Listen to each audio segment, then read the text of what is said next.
चलिए हम इसको ये ड्रॉ करते हैं। हम कहते हैं ये हमारे पास एक लेयर है और ये हमारे पास एक लेयर है। इस लेयर का नाम रख लेते हैं ये हमारे पास ए है और इस लेयर का नाम रख लेते हैं ये हमारे पास बी है। और मैं कहती हूँ कि इस लेयर पे जो वेलोसिटी है उसको मैं कह देती हूँ वो यू है। तो क्योंकि ए की वेलोसिटी कम है, बी ऊपर वाली लेयर है, तो बी की वेलोसिटी ज्यादा होगी। तो ये हमारे पास यू प्लस डी यू ले लेते हैं। जी बेटे मैं क्लास ले रही हूँ, थोड़ी देर तक आती हूँ, ठीक है, बस 5 मिनट्स तक आती हूँ। ओके अच्छा आप भी पढ़ लें। और इसी तरह ये जो है, अगर मैं कहती हूँ ये हमारा टोटल वेलोसिटी प्रोफाइल वाली जो भी थी उसके अंदर हमने यहाँ पे अगर वेलोसिटी ली हुई थी, यहाँ पे हमने अगर डिस्टेंस लिया हुआ था, तो मैं कहती हूँ कि जो मेरी लेयर ए है इसका डिस्टेंस y है और b जो इससे ऊपर है, तो फिर इसका डिस्टेंस जो है मेरे पास क्या आ जाएगा y प्लस डी वाई। ठीक है, ये चीजें मेरे पास आ गई। अब यहाँ पे जो हमारे पास, बेटे मैं क्लास ले रही हूँ। हाँ जी आयशा से नमाज पढ़ी ना लेना।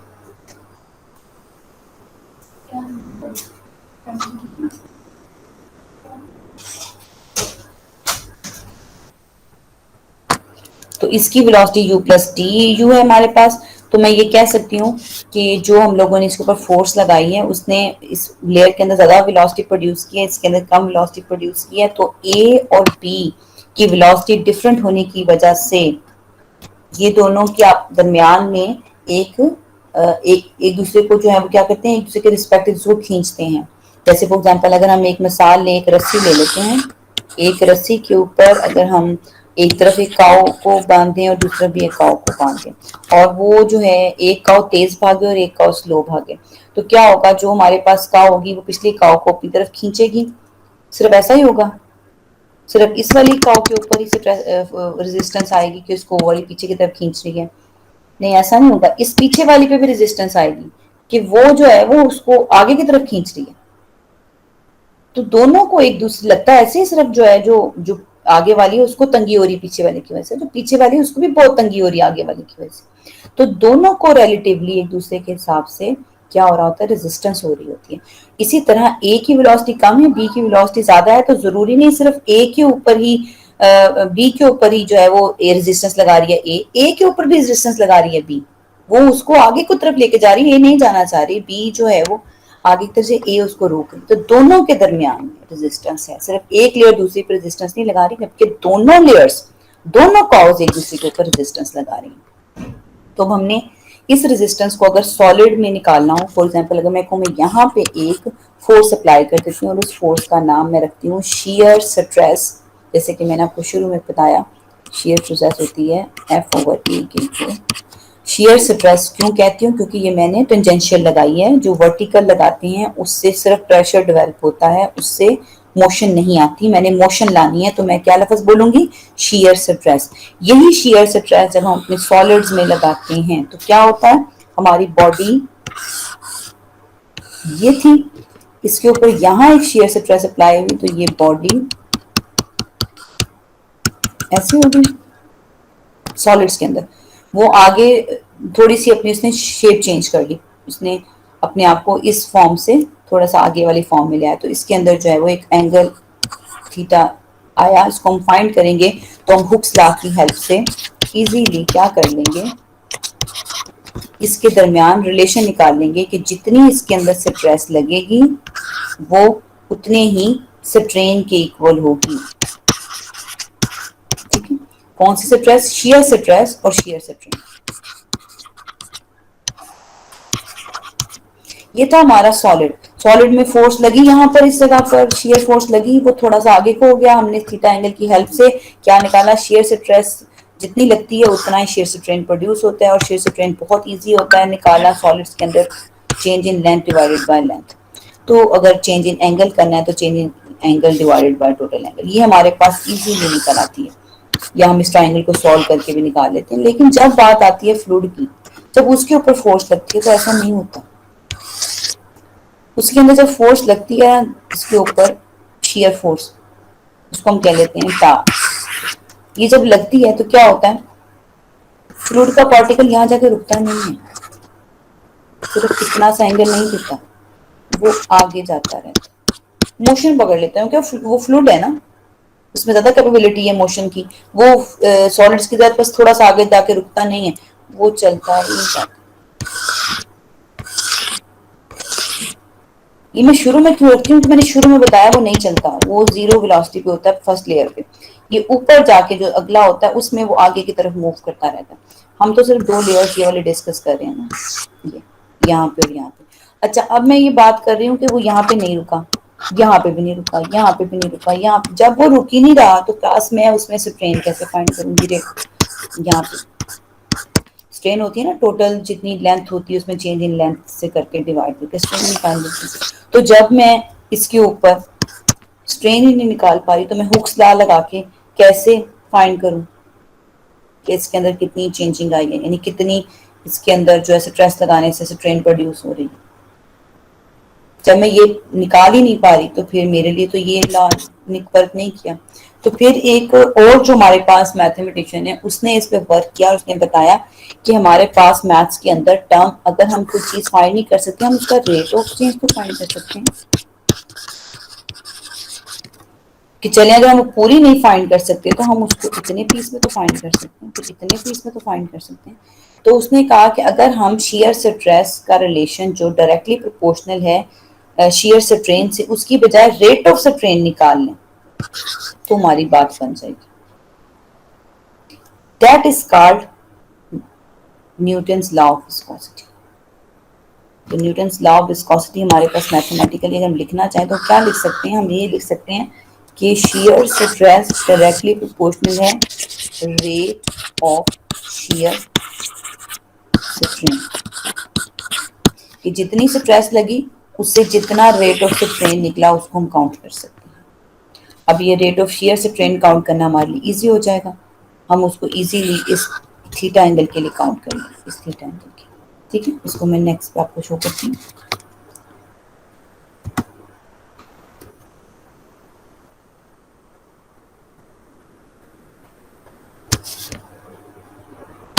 हम कैसे कैलकुलेट कर सकते हैं, मैं अब यहाँ पे बड़ा करके थीटा बनाऊंगी, वहां पे एंगल थीटा बहुत छोटा था ना, तो मैं यहाँ पे आपको शो करूंगी। ये लेयर है, इसके ऊपर स्ट्रेस लग रही है, स्ट्रेस का नाम हम लोग रख लेते हैं वो टा है, और वो इक्वल है एफ ओवर ए के। तो इस पार्टिकल से इस पार्टिकल के दरमियान जो इसने डिस्टेंस ट्रेवल किया वो s is equal to v t है, क्योंकि हम रेट ऑफ चेंज की बात कर रहे हैं और हमने वेलोसिटी जो है वो में यू रखी हुई है, तो हम कहेंगे यहाँ से यहाँ तक जो हमारे पास चेंज है ये D you over D T है। और ये जो हमारा ये एंगल है दैट इज कॉल्ड थीटा। ये हमारे पास रेट ऑफ चेंज ले रहे हैं इसलिए डी थीटा है। तो अब हम इस ट्राइंगल को इजीली सॉल्व कर सकते हैं। आप इसके ऊपर क्या करेंगे, tan थीटा ले लेंगे इस ट्राइंगल के लिए, तो D theta, tan D theta ले लेंगे। tan डी थीटा हमारे पास इक्वल आएगा D you over D T, और दो लेयर्स के दरमियान जो हमने डिफरेंस रखा था वो हमारे पास है डी वाई, क्योंकि टोटल हमारे पास डिफरेंस था वाई, और जो ऊपर वाली लेयर थी उसका हमारे पास वाई प्लस डी वाई था। तो अगर मैं दोनों का डिफरेंस निकालना चाहूँ y प्लस डी वाई और y का, तो मैं बोलूँगी ये वाला जो बीच का बचता है ये हमारे पास क्या बचता है डी वाई। तो इनका डिफरेंस डी वाई है, इनके अंदर जो रेट ऑफ चेंज प्रोड्यूस हुआ इसकी जो यहाँ से डिस्टेंस यहाँ गया है ये 20 पॉइंट से उठकर सी पॉइंट पर, उसको हम डी ओवर डी टी बोलते हैं। तो tan डी थीटा जब इस ट्राइंगल पे अप्लाई करेंगे तो मैथमेटिकली आप लोगों को ट्राइंगल के अंदर अप्लाई करना आता होगा, ये हमारे पास आ जाएगा D u d t divided by d Y. ये हमने मैथमेटिकल रिलेशन निकाल लिया tan डी थीटा के लिए। अब आपको पता है थीटा बहुत स्मॉल लिया है, बहुत माइनर, हमने रेट ऑफ चेंज निकालने के लिए इसके छोटे छोटे छोटे छोटे पार्ट्स कर लिए। तो हम मैथ में आपको पता है अगर डी थीटा बहुत स्मॉल हो तो tan डी थीटा जो है वो इक्वल हो जाता है डी थीटा, क्या आपने छोटी क्लास में पढ़ा हुआ ये।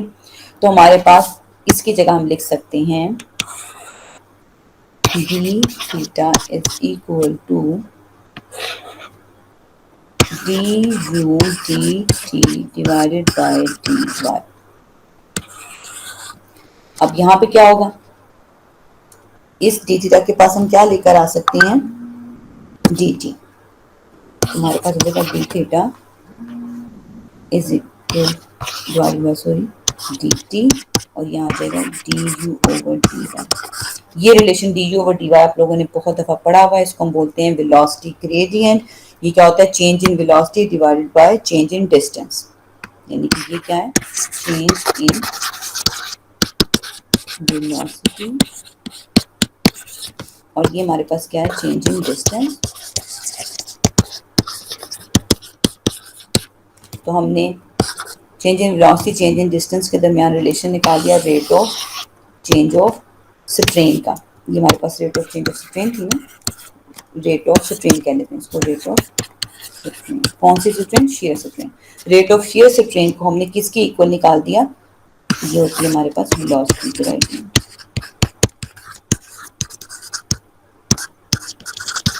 तो स्ट्रेन जो है वो इसकी इस वेलोसिटी ग्रेडियंट के इक्वल आता है। तो अब हम मैथमेटिकली लिख सकते हैं कि टा directly proportional rate of strain, जो कि हमारे पास न्यूटन सेकंड लॉ था, किसके इक्वल है? डी थीटा ओवर टी, ठीक है। और d theta over D t किसके इक्वल है? D you over D Y के। तो फिर हम ये भी लिख सकते हैं कि टा जो है वो डायरेक्टली प्रोपोर्शनल है D you over D Y के।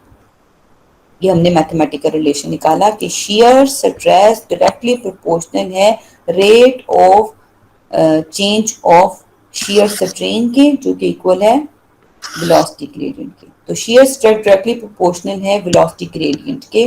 This is called Newton's viscosity law. अब क्योंकि ये न्यूटन विस्कोसिटी लॉ इसके अंदर डायरेक्टली प्रोपोर्शनल का रिलेशन है, तो हम मैथमेटिक्स में क्या करते हैं? अपने डायरेक्टली को चेंज कर लेते हैं कोई कांस्टेंट लगा के। तो ये बन जाएगा हमारे पास D theta over D T, जो कि बराबर था D you over D Y के। तो हमने इसको लिखा था टा डायरेक्टली प्रोपोर्शनल है D you over D Y के। तो हम इस डायरेक्टली को चेंज कर लेंगे इक्वल में एक कांस्टेंट लगा के, क्योंकि ये न्यूटन लॉ ऑफ विस्कोसिटी है, तो हमने इसका नाम डायनेमिक विस्कोसिटी, यानी हमने एक कांस्टेंट जो इंट्रोड्यूस करवाया इसका नाम रख लिया कि ये क्या है हमारे पास? Dynamic viscosity. हर कांस्टेंट का कोई तो नाम रखना होता है ना, जब भी हम लोग रिलेशन बनाते हैं। हुक्स लॉ में भी हम लोग जब वो मॉडुलस पढ़ते थे, डिफरेंट बल्क मॉडुलस, इस तरह यानी डिफरेंट नाम रखा करते थे। तो यहाँ पे हम लोगों ने इस कांस्टेंट का नाम रखा है डायनेमिक विस्कोसिटी। तो अगर पूछे डायनेमिक विस्कोसिटी क्या है, तो फिर हम यहाँ से आराम से रिलेशन निकाल सकते हैं। Mu is equal to shear stress divided by velocity gradient. This is called dynamic viscosity. तो हम लोगों ने फुल विस्कोसिटी पढ़ी, देन उसका लॉ निकाला, फिर उसके लॉ से हम लोगों ने डायनेमिक विस्कोसिटी निकाली। अब डायनेमिक विस्कोसिटी से आगे हम निकालते हैं काइनेमिक विस्कोसिटी। अगर हम अपनी डायनेमिक विस्कोसिटी को है डिवाइड करते हैं इस चीज से, रो से, तो हमारे पास क्या आ जाएगा? यानी कि डायनेमिक विस्कोसिटी जो म्यू है, अगर हम इसको फर्दर डेंसिटी से डिवाइड करते हैं तो हमारे पास आ जाती है काइनेमिक विस्कोसिटी। ठीक हो गया? तो ये डायनेमिक विस्कोसिटी है, ये काइनेमिक विस्कोसिटी है, और इन दोनों विस्कोसिटी में डिफरेंस क्या होता है? ये वो विस्कोसिटी थी जो एक लेयर दूसरी लेयर को आगे जाने से रोकने पे लगा रही थी, और इसमें डेंसिटी पी इन्वॉल्व होगी, तो इस विस्कोसिटी की चेंजिंग हो गई इस विस्कोसिटी से। ये वो विस्कोसिटी है जो किसी जो हमारे मालिक्यूल्स हैं, इसमें डेंसिटी इन्वॉल्व होगी ना, ये वो विस्कोसिटी है जो हमारे जो मालिक्यूल्स हैं उनके अंदर डिस्टर्बेंस को डिफ्यूज करती है। डिफ्यूज मतलब उसको फैलाती है, उसके उसके अंदर डिस्टर्बेंस को फैलाती है। फॉर एग्जांपल, अगर मैं आपसे बोलूं कि ये वाटर है आपके पास और ये आपके पास मड है, अगर आप एक पत्थर बाहर से फेंकें इस मड में और एक पत्थर आप बाहर से फेंकें इस वाटर में, तो वाटर के अंदर क्या होगा? स्प्लैश एकदम बहुत ज्यादा हो जाएगा, एकदम पानी बहुत ज्यादा हलचल मचा देगा। लेकिन अगर आप इस मड में फेंकेंगे तो इतनी हलचल नहीं मचेगी। इसके अंदर काइनेमेटिक विस्कोसिटी ज्यादा है। ये क्या कर रही है? वो इसके जो मॉलिक्यूल हैं उसके अंदर डिस्टर्बेंस को डिफ्यूज कर रही है, रोक रही है। हालांकि ये थिकी ज्यादा है, ये बहुत कम थिकी है, विस्कोसिटी जो है वो इसमें ज्यादा है। लेकिन काइनेमेटिक विस्कोसिटी जो है वो हमारे पास इसको डिफ्यूज करने से रोकती है, मतलब उल्ट हो जाती है विस्कोसिटी। ठीक है, तो हमारे पास इस एग्जांपल से हम ये देख सकते हैं कि इस तरह थिकी चीजें जो हैं वो उसको ज्यादा स्प्लैश करने से रोकती हैं। That is called kinematic viscosity, और विस्कोसिटी टू लेयर्स के दरमियान है। तो ये हमने फुल विस्कोसिटी को पढ़ा, काइनेमेटिक विस्कोसिटी को पढ़ा। मैं आपको इसको शो करवाती हूँ बुक में भी और स्लाइड्स में। स्लाइड्स में मैं पहले भी शो करवा चुकी हूँ। ये विस्कोसिटी है, ये डायनेमिक विस्कोसिटी है, ये काइनेमेटिक विस्कोसिटी है, ये फिर न्यूटन्स लॉ है। इसके प्रूफ में जो जो चीज़ें नज़र आ सकती हैं वो यहाँ पे दिखाई गई। जैसे कि ये इंक है, आपको नज़र आ रही है, ये हनी नज़र आ रहा है, ये ज़्यादा थिक है। जब हमने इन दोनों को नीचे की तरफ ढेलना शुरू किया तो जो इंक है वो तेजी से नीचे आ गई, क्योंकि ये इसकी विस्कोसिटी कम है, इसकी लेयर्स के दरमियान रेजिस्टेंस कम है, ये तेजी से नीचे गिर जाएगी। जबकि हनी के दो लेयर्स के दरमियान विस्कोसिटी ज़्यादा है, जिसकी वजह से ये नीचे तेजी से नहीं गिरेगी।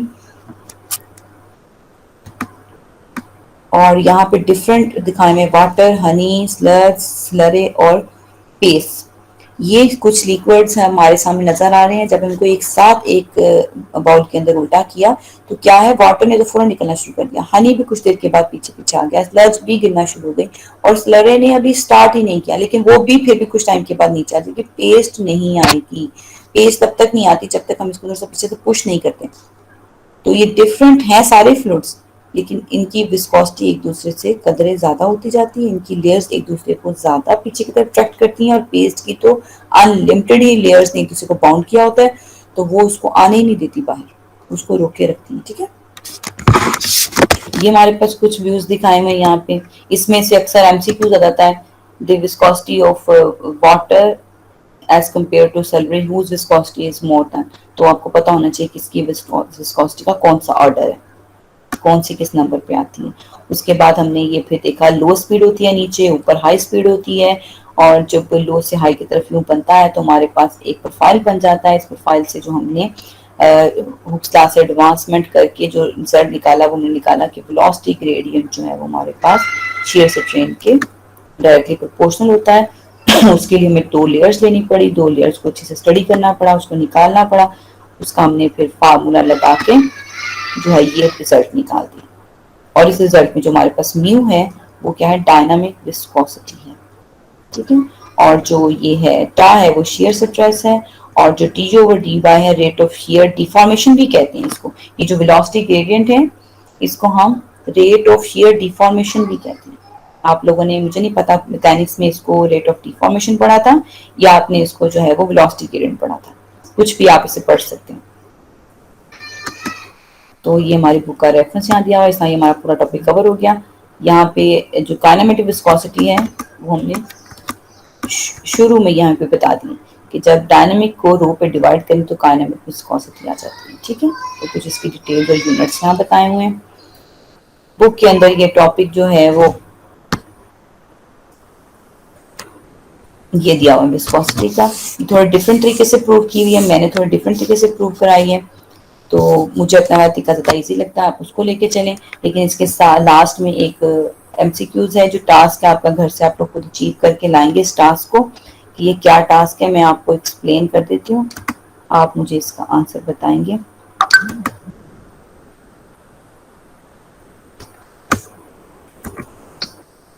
तो ये है कि अगर आपके पास एक लिक्विड है और अगर ये आपके पास गैस है, लिक्विड के नीचे जब हम फ्लेम ऑन करते हैं तो ये जो इसके पार्टिकल्स होते हैं, क्या उनकी विस्कोसिटी टेम्परेचर के बढ़ाने से कम होती है या ज्यादा? दिस इज द क्वेश्चन, कि जो इसकी विस्कोसिटी है वो हमारे पास बढ़ती है या कम होती है। चलें अभी क्लास में मुझे आंसर करें, बताएं इस पे टेम्परेचर लगाने से लिक्विड्स की विस्कोसिटी कम होगी या ज्यादा? लिक्विड्स के लिए मैं बता देती हूँ, आप गैसेस के लिए बताइएगा। लिक्विड्स में क्या होगा, ये जो जब हम इसके ऊपर चलाएंगे, फायर चलाएंगे, तो ये जो पार्टिकल्स हैं ये और भी दूर हो जाएंगे। जब पार्टिकल्स दूर हो जाएंगे तो इनके दरमियान फोर्सेस भी दूर हो जाएंगी, दूर होंगी, तो विस्कोसिटी क्या होगी, कम हो जाएगी। तो लिक्विड के अंदर जब हम टेम्परेचर को लगाते हैं तो उसकी विस्कोसिटी कम हो जाती है। अब आपका टास्क क्या है कि जो हमारे पास गैस है उसके अंदर जब हम ये पार्टिकल्स पहले बहुत दूर हैं गैस के, लिक्विड के ऊपर लगा तो लिक्विड जो अगर कोई भी है तो वो हवा में चला जाएगा, स्टीम बन जाएगा, उसके पार्टिकल्स दूर दूर होते जाएंगे और देन वो स्टीम में कन्वर्ट हो जाएगा, विस्कोसिटी कम होती जाएगी। अगर हम लोग गैस की बात कर लें तो क्या होगा, जब हम इसके नीचे तो पहले क्या गैस है, क्या खत्म हो जाएगी? गैस तो पहले खत्म होती, नजर ही नहीं आ रही होती। तो क्या होगा जब हम इसके नीचे गैस लाएंगे, इसकी विस्कोसिटी कम होगी गैस की या ज्यादा होगी, ये सवाल है। चलिए आपको अभी 1 से 2 मिनट का टाइम देते हैं, आप बताएं क्वांटिटी कम होगी या ज्यादा होगी।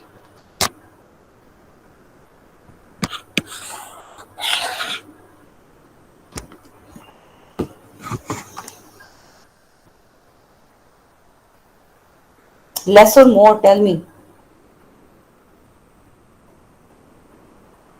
प्यारे बच्चों लेक्चर सुन भी रहे हैं? जी मैम जी सुन रहे हैं। तो फिर बताएं।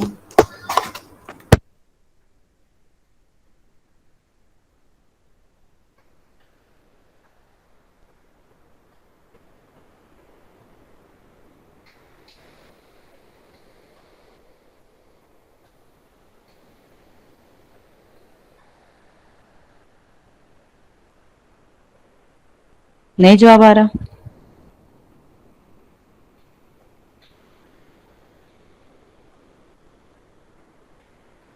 इसमें बच्चे क्या करते हैं, अक्सर इंटरव्यू में पूछ लेते हैं गैसेस की विस्कोसिटी टेम्परेचर के बढ़ाने से इंक्रीज होती है या डिक्रीज, क्योंकि उन्हें लिक्विड में मैम पता जी होता इंक्रीज।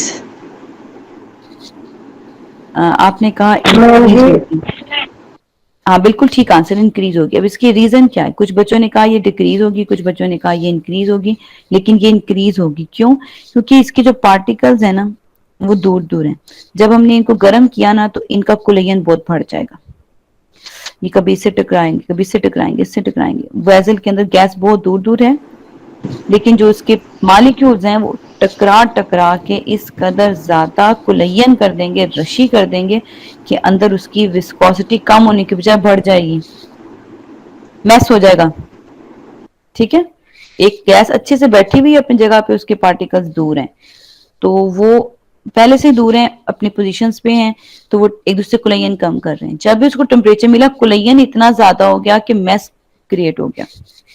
जब उसमें मैस हो गया, वो एकदम थिकी थिकी सा हो गया, तो उसकी विस्कोसिटी क्या हो गई, इंक्रीज कर गई।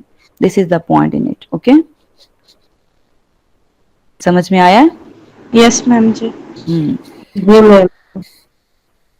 अच्छा, क्लास आपको बीच में लेक्चर की आवाज क्लियर कम हो गई थी? हाँ मैम जी, मैम जी आ रही थी आवाज। आ रही थी। मैंने अब चेक किया, हैंड फ्री जो है वो बिल्कुल रिमूव हुई थी। मैं लेक्चर रिकॉर्ड की थी, मुझे इतनी डिस्टर्बेंस हो गया अब इसको अपलोड करते हुए, बड़ा मसला बनेगा। चले आपकी सीआर जो है वो अटेंडेंस लगाए, मैं इसको इसको चेक कर लूं कि कितनी की डिस्टर्बेंस हुई है, कहां तक हुई है।